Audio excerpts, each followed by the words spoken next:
ప్రియ సహోదరి సహోదరులారా, క్రీస్తుకు మొదటి స్థానం ఇచ్చిన జీవితమే నిజమైన ఆశీర్వాద జీవితం అని ఈనాటి వాక్యాలు మనకు బోధిస్తూ ఉన్నాయి. క్రీస్తుకి మొదటి స్థానం ఇచ్చినటువంటి జీవితమే నిజమైనటువంటి ఆశీర్వాద జీవితం. ఈనాటి మొదటి పట్టణము, రెండవ పట్టణము, మూడవ పట్టణము మూడు విషయాలు బోధిస్తూ ఉన్నాయి. మొట్టమొదటి పట్టణంలో చూసినట్లయితే దేవునికి మొదటి స్థానం ఇవ్వండి అని చెప్తూ ఉన్నది. రెండవ పట్టణంలో చూసినట్లయితే సేవకులను గౌరవించండి అన్నటువంటి విషయాన్ని బోధిస్తూ బాప్తిస్మం యొక్క ఉనికిని మనందరికీ కూడా తెలియచేస్తూ ఉన్నది. మూడో విషయాన్ని చూసినట్లయితే క్రీస్తుతో కలిసి జీవితం జీవించమని చెప్పేసి ప్రబోధిస్తూ ఉన్నది. మరి మొట్టమొదటి పట్టణం గురించి కొద్దిసేపు మనం ధ్యానించినట్లయితే షునేమి స్త్రీ యొక్క గొప్పతనాన్ని అక్కడ మనం వింటూ ఉన్నాం, చదివి ఉన్నాం.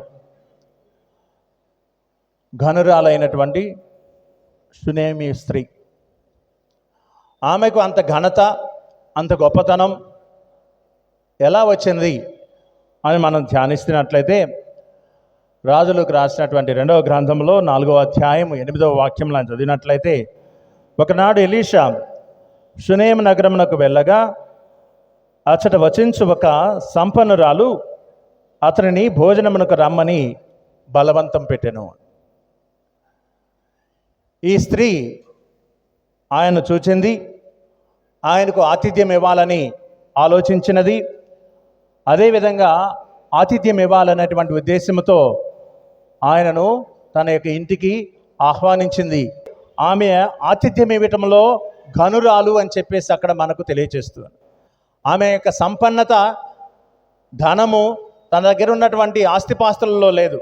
తన యొక్క సంపద కానీ సంపన్నురాలని ఎలా చెప్పగలమంటే ఆతిథ్యం ఇవ్వటంలో ఆమె సంపన్నురాలు, ఆహ్వానించటంలో సంపన్నురాలు. ఆహ్వానించి ఆతిథ్యం ఇచ్చినటువంటి ఆ వ్యక్తి సంపన్నురాలుగా బైబిల్ గ్రంథంలో ప్రకటించబడుతుంది. ఆమె ఆయనను ప్రవక్త అని చెప్పేసి గుర్తిస్తూ ఉన్నది. ఆమె ఆప్యాయతతో ఆయనకు ఆహ్వానాన్ని ఇచ్చి ఆతిథ్యం ఇస్తూ ఉన్నది. కాబట్టి ఆతిథ్యం ఇవ్వటంలో ఆమె సంపన్నురాలు అని చెప్పి మనం చెప్పుకోవచ్చు. మనం కూడా ఆహ్వానిస్తాంలేండి. సర్వసాధారణంగా ఆహ్వానించేటువంటి వాళ్ళు కొందరుంటారు, మొహమాటానికి ఆహ్వానించేటువంటి వాళ్ళు కొందరుంటారు, అడగకపోతే ఏమనుకుంటారో అని అడిగేటువంటి వాళ్ళు కొందరుంటారు, లేకపోతే రండి రండి అని పిలుస్తూనే ఇది రాకుండా ఉంటే బాగుండు అని అనుకునే వాళ్ళు కొందరుంటారు. ఇది మానవుని యొక్క స్వభావం. కొంతమంది గురువులను లేదా కన్యాస్త్రీలను లేదా ఉపదేశులను లేదా పాస్టర్లను వీరందరినీ ఆహ్వానించేటప్పుడు మన యొక్క మనస్తత్వాలు ఈ షునేమి స్త్రీ కంటే భిన్నంగా ఉంటాయి. ఆమెమో ఆతిథ్యం ఇవ్వాలి అని చెప్పేసి బలవంతం చేస్తే మనం కూడా బలవంతం చేస్తున్నట్లు నటిస్తాము. చివరికి మనలో ఏమని భావన వస్తుందంటే వీడు రాకుండా ఉంటే బాగుండు అనేటువంటి భావన కూడా మనలో అప్పుడప్పుడు కలుగుతూ ఉంటుంది. కాకపోతే మొహమాటానికి అడుగుతాం. అడగకపోతే ఏమనుకుంటాడు, ఇక్కడ దాకా వచ్చాడు, మన వీధి దాకా వచ్చాడు, మన ఇంట్లోకి రండి అని అడగకపోతే ఏమనుకుంటాడో ఈయన అని చెప్పేసి అడిగేటువంటి వాళ్ళు కొందరుంటారు. ఇది మానవ స్వభావాల్లో కొన్ని లక్షణాలు. షునేమి స్త్రీ మనకందరికీ చూపిస్తున్నటువంటి ఒక గొప్ప మార్గం ఏమిటంటే ఆతిథ్యం ఇవ్వటం అనేటువంటిది ఆశీర్వాదకరం అని చెప్పేసి తెలియచేస్తూ ఉన్నది. అందువల్లనే హెబ్రీలకు రాసినటువంటి లేఖలో పునీత పౌలు 13వ అధ్యాయం 2వ వాక్యంలో తెలియచేస్తాడు, పరాయి వారికి ఆతిథ్యం మసుగుటలో అశ్రద్ధ చేయవలదు, దానివలన కొందరు తమకు తెలియనటువంటి దేవదూతలకు ఆతిథ్యం ఇచ్చారు అని చెప్తూ అక్కడ అబ్రహాముని జ్ఞాపకం చేస్తూ ఉంటాడు. అబ్రహాము 3 వ్యక్తులకు ఆతిథ్యం ఇస్తాడు. వారిని ఏం చేస్తాడు? వారిని ఆహ్వానిస్తాడు, వారికి ఆతిథ్యం ఇస్తారు. ఆ తర్వాత వారు ఏం పొందుతారు? ఆశీర్వాదాన్ని పొందుకుంటాడు ఆయన. అబ్రహాము చేస్తుంది అదే. ఆయన ముందుగా ఆహ్వానించాడు. వీరు దేవదూతలు అనే విషయం ఆయనకి తెలియదు, లేదా సాక్షాత్తు ఆ యొక్క త్రిత్వేక దైవమే ఆ రూపంలో ఆయన చెంతకు వచ్చారన్నటువంటి విషయం కూడా ఆయన గ్రహించి ఉన్నాడు. ఒక 3 వ్యక్తులు ఆయన చూశాడు. ఆ 3 వ్యక్తులను ఆహ్వానించాడు. ఆహ్వానించిన తర్వాత వారికి షడ్రసోపేతమైనటువంటి భోజనాలను ఇచ్చి ఆతిథ్యం ఇచ్చాడు. ఆ యొక్క ఆతిథ్యం ఇచ్చినటువంటి ఆయన ఏం పొందుకున్నాడు? ఆశీర్వాదాన్ని పొందుకు ఉన్నాడు. అనగా ఆ యొక్క దైవజనులు లేదా సాక్షాత్తు దేవదూతలు లేదా సాక్షాత్తు ఆ త్రిత్వేక దైవమే ఆ ముగ్గురు వ్యక్తుల రూపంలో వచ్చి ఉన్నది అని యోచించినప్పటికీ కూడా వారి ద్వారా ఆయన ఏం పొందుకున్నాడు? ఎన్నో ఏళ్ల తరబడి ఎదురు చూస్తూ పడిగాపులు కాస్తున్నటువంటి వరాన్ని ఆయన పొందుకున్నాడు. ఆహ్వానము, ఆతిథ్యము ఆశీర్వాదాన్ని తీసుకొస్తుంది అని చెప్పేసి మనకు తేటతెల్లం చేస్తూ ఉన్నది ఈ యొక్క షునేమ్ స్త్రీ. మరి ఈమెలో ఉన్నటువంటి రెండవ లక్షణాన్ని చూసినట్లయితే ఆమె ప్రేమ చూపించటంలో ఘనురాలు, సంపన్నురాలు. ఆమె ప్రేమ చూపించటంలో సంపన్నురాలు, ఘనురాలు అని కూడా మనం చెప్పొచ్చు. ఎందుకంటే రాజుల యొక్క 2వ గ్రంథంలో 4వ అధ్యాయం 10వ వాక్యంలో చూసినట్లయితే మన ఇంటి మీద ఒక గది కట్టించి దానిలో పడక బల్ల అమర్చుదము, ఇంటికి వచ్చినప్పుడల్లా ఆ గదిలో విశ్రమించు అని భర్తతో చెప్తూ ఉన్నది. ఇక్కడ ఆమె ప్రేమను ప్రదర్శిస్తుంది, ఆ యొక్క దైవజనుడి పైన భక్తి ప్రకటిస్తుంది. ఆ తర్వాత భర్త యొక్క అనుమతితోనూ సహాయంతోనూ ఆ యొక్క ఏర్పాట్లన్నీ కూడా ఆమె చేస్తుంది. అవన్నీ చేసి ఆయనను ఆహ్వానిస్తుంది. క్రియారూపమైనటువంటి సత్కారాలను ఆమె చేస్తుంది. అక్కడ మనం అందరం గుర్తించవలసింది ఏంటంటే జీవము లేనటువంటి వస్తువులను ఆయనకు అందించి జీవము కలిగినటువంటి వానిని బహుమానంగా పొందుకున్నది. ఈ షునేమ్ స్త్రీ ఎలీషాకి ఇచ్చింది ఏంటి? ఒక మంచం ఇచ్చింది, ఒక బల్ల ఇచ్చింది, ఒక దీపం ఇచ్చింది, ఒక కుర్చీ ఇచ్చింది. వీటిలో దేనికైనా జీవం ఉన్నదా? కానీ జీవము లేనటువంటి వస్తువులను దైవజనుడు ప్రవక్త అయినటువంటి ఆ యొక్క ఎలీషాకు ఇచ్చి ఆమె ఏం పొందుకున్నదో తెలుసా? జీవము కలిగినటువంటి వాణిని పొందుకున్నది. అదే మనం వాక్యంలో చదివాం. ఆమెకు బిడ్డలు లేరు, బిడ్డలు కావాలని అడగలేదు. కానీ ఆమెకున్నది ఆమె దేవునికి ఇచ్చింది. ఏమిచ్చింది? ఈ యొక్క జీవం లేనటువంటి వస్తువులను ఇచ్చింది. కానీ జీవం లేనటువంటి వస్తువులను ఇచ్చినటువంటి ఆమె జీవము కలిగినటువంటి వానిని బహుమానముగా పొందుకున్నది. అదే ఆమెలో ఉన్నటువంటి దాతృత్వానికి నిదర్శనం అని చెప్పేసి మనం చెప్పుకోవచ్చు. ఇచ్చిన వారే పొందుకుంటారు అని చెప్తూ ఉన్నాడు అక్కడ. ఇచ్చిన వారే పొందుకుంటారు అని చెప్తూ ఆమె ఇచ్చింది జీవం లేనటువంటివి ఇచ్చింది, కానీ జీవం కలిగినటువంటి వానిని ఆమె పొందుకున్నది. అదే చెప్తూ ఉన్నాడు లూకా శుభవార్తలో ప్రభు 6వ అధ్యాయము 38వ వాక్యంలో, పరులకు మీరు వసగుడు మీకును వసగబడును, కుదించి అదిమి పొర్లిపోవు నిండు కొలమానముతో వసగుడు, మీరు ఏ కొలతతో కొలుతారో ఆ కొలతతోనే మీకును కొలవబడును అని యేసు పలికను అని చెప్పి ప్రవచిస్తూ ఉన్నది ఆ యొక్క వాక్యం. ఆమె అదే పని చేసింది. ఆమె గొప్ప బహుమానాన్ని పొందుకుంది. మరి ఈ యొక్క షునేమ్ స్త్రీలో ఒక 3వ లక్షణాన్ని మనం ధ్యానించినట్లయితే పరిశుద్ధతను గుర్తించేటువంటి ఆధ్యాత్మికతను కలిగి ఉన్నటువంటి సంపన్నురాలు. పరిశుద్ధతను గుర్తించగలిగేటువంటి ఆధ్యాత్మికతను కలిగినటువంటి సంపన్నురాలు ఈ యొక్క షునేమ్ స్త్రీ. ఎందుకంటే మనం చదివినటువంటి వాక్యంలో ఆమె తన భర్తతో, ఈ అతిథి ఇన్నిసార్లు మా ఇంటికి వచ్చిపోవచ్చున్నాడు, ఇతడు దైవభక్తుడు అని చెప్తున్నాను. ఇతడు దైవభక్తుడు గుర్తిస్తుంది. ఆమె పరిశుద్ధతను గుర్తించేటువంటి ఆధ్యాత్మికతను కలిగినటువంటి సంపన్నురాలు. ధనంతో సంపన్నురాలు కాదు ఆమె. దేనితో సంపన్నురాలు? ఆధ్యాత్మికత కలిగి ఉన్నది. ఏమిటి ఆ యొక్క ఆధ్యాత్మికత? ఈయన దైవజనుడు అని తన భర్తతో చెప్పగలిగేటువంటి ఆధ్యాత్మికత. ఆమె తన భర్తతో, ఈ అతిథి ఎన్నిసార్లు మన ఇంటికి వచ్చిపోవచ్చు ఉన్న ఇతడు దైవభక్తుడు. అదే మనమైతే ఇతడు ఇన్నిసార్లు మన ఇంటికి వస్తున్నాడు, రావద్దని చెప్పండి అని చెప్పేసి భర్తకు చెప్పేటువంటి వాళ్ళు ఉంటారు. ఇతను మన ఇంటికి ఇన్నిసార్లు వస్తూ ఉన్నాడు, కాఫీలు టీలు ఇవ్వలేక వస్తున్నాను నేను, కాబట్టి ఇతను మన ఇంటికి రావద్దండి అని చెప్పమని చెప్పేసి చెప్పేటువంటి వాళ్ళు ఉంటారు. కానీ షునేమి స్త్రీ ఏం చెప్తుందో తెలుసా? ఈయన దైవభక్తుడు, అందువల్లనే ఆమె గొప్ప బహుమానాన్ని పొందుకున్నది. పరిశుద్ధకరమైనటువంటి జీవితంతో ఆమె ఆశీర్వదించబడినది, గొప్ప బహుమానం పొందుకున్నది. అదే కదా ఈరోజు ప్రభు సువిశేష పట్టణంలో మనకు తెలియచేసినది. 10వ అధ్యాయం 41వ వాక్యంలో, ప్రవక్తను ప్రవక్తగా గుర్తించి స్వీకరించువాడు ప్రవక్త బహుమానమును పొందును. ప్రవక్తను ప్రవక్తగా గుర్తించువాడు ఏ బహుమానాన్ని పొందుకుంటాడు? ప్రవక్త బహుమానాన్ని పొందుతాడు. ఆమె ఎలీషాను ప్రవక్తగా గుర్తించింది, పరిచర్యలు చేసింది, ఆహ్వానించింది, ఆతిథ్యం ఇచ్చింది, గొప్ప ఆశీర్వాదాన్ని పొందుకుంది. మన యొక్క జీవితంలో కూడా మనము అటువంటి అనుగ్రహాన్ని పొందుకోవడానికి ప్రయాసపడాలి.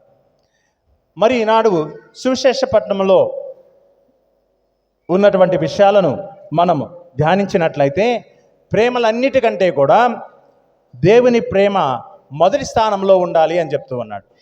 ప్రేమలన్నిటికంటే కూడా దేవుని పట్ల మనకున్నటువంటి ప్రేమ మొదటి స్థానంలో ఉండాలి అని చెప్పేసి ఆ ప్రభు మనకు అక్కడ తెలియచేస్తూ ఉన్నాడు. దేవునికి మొదటి స్థానము ఇవ్వటం వలన నీ యొక్క కుటుంబము ఆశీర్వదించబడుతుంది అని చెప్తూ ఉన్నాడు. దేవునికి మొదటి స్థానం, నీ బిడ్డలకు, నీ భార్యకు, నీ భర్తకు కాదు మొదటి స్థానం ఇవ్వవలసింది. నీవు ఇవ్వవలసినటువంటి స్థానం, మొదటి స్థానం ఎవరికంటే ఆ దేవునికి. ఎప్పుడైతే దేవునికి మొదటి స్థానం ఇస్తావో అప్పుడు నీ కుటుంబము ఆశీర్వదించబడుతున్నది. ఆయనకు మొదటి స్థానం ఇవ్వాలి. ఈ అబ్రహాము అదేవిధంగా దేవునికి మొదటి స్థానాన్ని ఇచ్చాడు. లేక పుట్టినటువంటి ఇస్సాకుని అర్పించమన్నప్పుడు ఆయన ఏం చేస్తాడు? అర్పిస్తాడా? నేను అర్పించనని అంటాడా? అర్పిస్తాడు. కుమారునికి చెప్పను కూడా చెప్పడు. ఇది దేవుని యొక్క సంకల్పము, ఇది దేవుని యొక్క నిర్ణయము, ఇది దేవుని యొక్క ఏర్పాటు. ఆయనే ఇచ్చాడు, ఆయన ఇవ్వమంటున్నాడు, ఆయనకి నేను ఇచ్చేయాలి అని చెప్పి ఆయన్ని తీసుకొని వెళ్తాడు అర్పించడానికి. మరి దేవునికి మొదటి స్థానం ఇచ్చాడు. దేవునికి మొదటి స్థానం ఇచ్చాడు కాబట్టి తనదైనది ఏది కూడా ఆయన కోల్పోలేదు. కోల్పోయాడా? కోల్పోలేదు. అదేవిధంగా నీవు దేవునికి మొదటి స్థానం ఇచ్చినప్పుడు నీదైనది ఏది కూడా నీవు కోల్పోవు. దేవునికి మొదటి స్థానం ఇచ్చినప్పుడు మనదైనది మనతోనే ఉంచుతాడు. 3 వ్యక్తులు వచ్చి అబ్రహామును ఆశీర్వదించారు. ఆయన ఇచ్చినటువంటి ఆహ్వానాన్ని మన్నించారు, ఆతిథ్యాన్ని స్వీకరించారు, ఆశీర్వదించారు, వెళ్ళారు. వారి యొక్క ఆశీర్వాద ఫలితమే మరుసటి సంవత్సరము అదే రోజు కల్లా ఇస్సాకు పుట్టాడు. ఇస్సాకు పుట్టినటువంటి ఆ యొక్క సంతోష సమయంలో ఏం చేస్తూ ఉన్నాడు? మళ్ళా దేవుడు ఆ ఇస్సాకుని తీసుకొచ్చి నాకు బలిగా సమర్పించమంటాడు. అంటే ఇక్కడ పరీక్ష గురి చేస్తున్నాడు. నాకు ప్రధానమైనటువంటి స్థానము, ప్రథమ స్థానాన్ని అబ్రహాం ఇస్తాడా? ఇవ్వడా? ఆయనకు తెలుసు ఆయన ఇస్తాడని. కానీ లోకానికి చూపించటం కోసం తన యొక్క సేవకుని యొక్క జీవితం ద్వారా ఆ విధమైనటువంటి సంఘటన అక్కడ నెరవేర్చడం జరిగినది. మరి అలా నెరవేర్చి మనకేం చెప్తూ ఉన్నాడంటే, దేవునికి ఇవ్వవలసినటువంటి మొదటి స్థానాన్ని లేదా ప్రథమ స్థానాన్ని ఇచ్చినప్పుడు నీదైనది ఏది కూడా నీవు కోల్పోవు అన్నటువంటి సత్యాన్ని అక్కడ మనకు తెలియచేస్తూ ఉన్నాడు. అందుకనే ఆ ప్రభు ఈనాడు చదివినటువంటి సువిశేషంలో తెలియజేస్తున్నాడు, తన తండ్రిని కానీ తల్లిని కానీ నా కంటే మిన్నగా సేవించువాడు నాకు యోగ్యుడు కాడు, తన కుమారుడు కానీ కుమార్తెను కానీ నాకంటే మిన్నగా ప్రేమించువాడు నాకు యోగ్యుడు కాడు అని చెప్పేసి తెలియజేస్తూ ఉన్నాడు. మనం మొట్టమొదటి స్థానం ఎవరికి ఇవ్వాలని ప్రభు అక్కడ తెలియజేస్తూ ఉన్నాడు?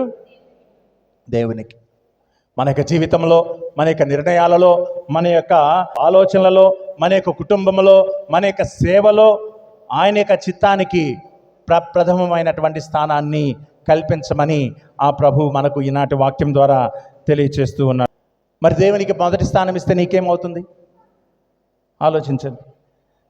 మనమందరము కూడా మన దేవుడైనటువంటి ఆయనకు మొదటి స్థానాన్ని ఇచ్చినట్లయితే మనము ఏం పొందుకుంటాము? దేవుడిని యొక్క అవసరాలన్నిటి కూడా తీరుస్తానని చెప్తూ ఉన్నాడు. అదే కదా ఆయన మత్తయి సువార్త 6వ అధ్యాయం 33వ వాక్యంలో, ముందుగా దేవుని యొక్క రాజ్యమును ఆయన నీతిని వెదకుడు, అప్పుడు అన్నీ కూడా అనుగ్రహించబడతాయి. 1 కాదు 2 కాదు, అన్నీ కూడా అనుగ్రహించబడతాయి. ఆయనకు మొట్టమొదటి స్థానాన్ని ఇవ్వు, ఆయన యొక్క రాజ్యాన్ని వెతుకు, ఆయన యొక్క నీతిని వెతుకు. అది వెతికినప్పుడు నీకు కావాల్సింది అన్నీ కూడా అనుగ్రహించబడతాయి. కాబట్టి మొదటి స్థానం మనం ఎప్పుడైతే ఇస్తామో అప్పుడు మనకు అన్నీ కూడా అనుగ్రహించబడతాయి అని చెప్పేసి ఆ ప్రభువు తెలియచేస్తూ ఉన్నాడు. ఇంకొకటి, దేవుని యొక్క ఆశీర్వాదము నీ జీవితాన్ని నింపుతుంది. అదే ఆ ప్రభు తెలియచేస్తుంది. సామెతల్లో ఈ యొక్క మాటను తెలియచేస్తాడు. నీ సంపదలలో మొదటి భాగాన్ని ఆ యెహోవాకు అర్పించు, నీ గిడ్డంగులన్నిటిని కూడా సంపూర్ణంగా నింపేస్తానంటాడు. అనగా ఆయనకి ఇవ్వవలసినటువంటి మొదటి స్థానాన్ని ఇచ్చినట్లయితే ఆయన నిన్ను ఏది కూడా కోల్పోయేటట్లు చేయడు. ఆయన యొక్క ఆశీర్వాదాలతో నిన్ను నింపుతూనే ఉంటాను అని చెప్పేసి ఆ ప్రభు మనకు తన యొక్క వాక్యం ద్వారా తెలియచేస్తూ ఉన్నాడు. ఆయనకు మొదటి స్థానాన్ని ఇచ్చినట్లయితే ఆయన తనదైనటువంటి మార్గంలో నడిపిస్తాడు. అది కూడా సామెతల్లోనే తెలియచేస్తూ ఉంటాడు. 3వ అధ్యాయం 5-6 వాక్యాల్లో ఆయనను నమ్మిన వారికి యొక్క త్రోవలను ఆయన ఏం చేస్తాడట? సరళం చేస్తానంటాడు. ఆయన నమ్మినటువంటి వారి యొక్క త్రోవలను సరళం చేస్తాడు. ఆయనకు మొదటి స్థానం ఇస్తే నీకు ఆరోగ్యం ఇస్తాడు. ఆయనకు మొదటి స్థానం ఇస్తే నిన్ను దీవిస్తాడు, నీ కుటుంబాన్ని దీవిస్తాడు, నీ బిడ్డలను దీవిస్తాడు, నిన్ను నీ కుటుంబాన్ని ఆత్మీయ ఫలాలతో ఆ ప్రభు నింపుతాడు. అందువలన ఆ ప్రభు ఈనాటి వాక్యం ద్వారా మనందరికీ ప్రబోధిస్తున్నటువంటి ప్రశస్తమైనటువంటి వాక్యం ఏమిటంటే ఆ ప్రభువుకి ప్రథమమైనటువంటి స్థానాన్ని ఇవ్వమంటున్నాడు. ఆత్మ పరిశీలన చేసుకుందాం. నేను నా ప్రభువుకి అటువంటి స్థానాన్ని ఇస్తున్నానా లేదా? ప్రధానమైనటువంటి స్థానాన్ని ఇస్తున్నానా?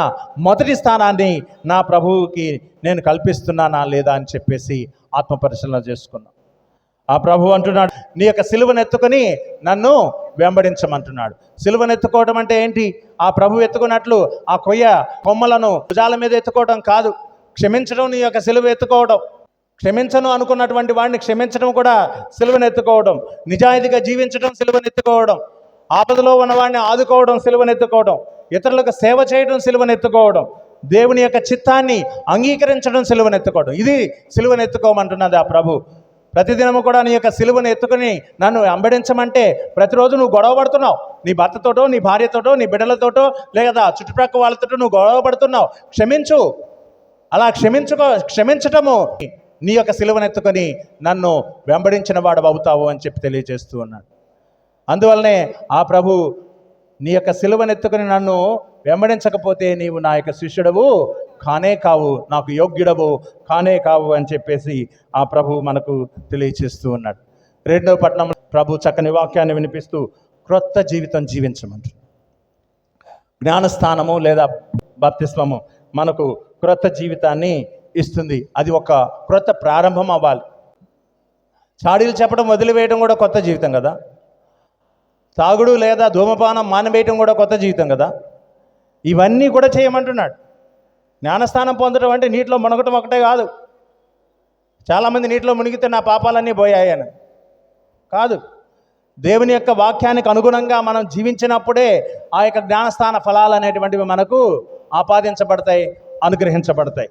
అటువంటి స్థితిలో నేను ఉన్నానా లేనా అని ఒక్కసారి ఆత్మపరిశీలన చేసుకో. గొంగళి పురుగు ఎక్కడ ఉంటుంది? గొంగళి పురుగు ఎక్కడో ఒక చోట పాకుతూనే ఉంటుంది. నేల మీద పాకుతుంది, చెట్ల కొమ్మల మీద పాకుతుంది. నువ్వు వాటి దగ్గర నిలబడితే నీ మీద కూడా అది పాకుతూనే ఉంటుంది. అవునా?